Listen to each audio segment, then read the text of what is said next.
Right, so we've just had a good look around in a lot of the area that we've seen.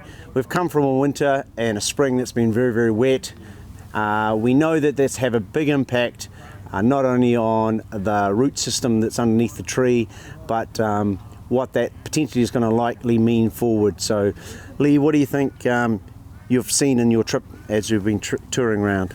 Yeah, so right around this time, especially early spring, is really important for root growth, and that's important for nutrient uptake.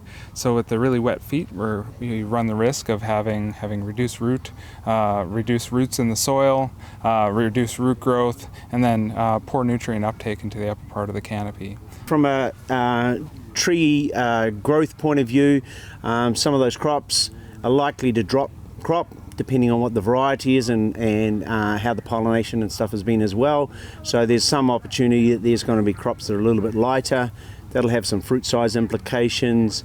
That'll have some tree health implications.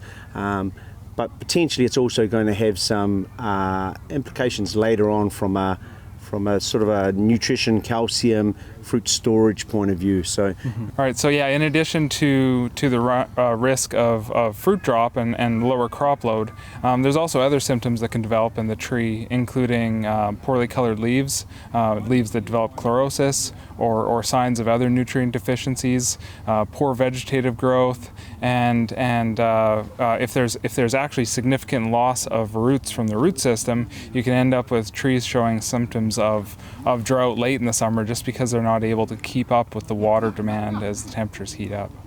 So one of the things that's actually really critical is that each of the different blocks that we've been to have slightly different scenarios.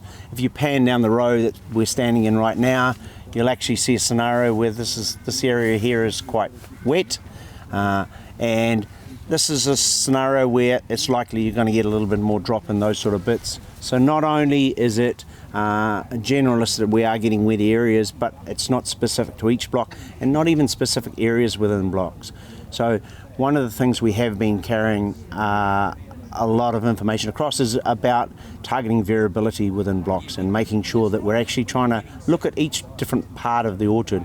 Some areas we might end up having to carry more crop to try and control growth. Some areas we're going to have to make sure we're thinning correctly because we've just got a slightly weaker tree in amongst what we're farming. So yeah, and some of the consequences of not getting it right in terms of the variability is bienniality and getting variability across the block year to year, and that bienniality, those off years, are really critical for managing disorders, being able to really meet market sizes, target market sizes for fruit size, and really produce a high quality fruit. And ultimately we need to get the high quality fruit and the fruit size that's targeted for the markets we're looking for. If we're not producing that, we're not optimizing the yields that we can produce on each of these blocks.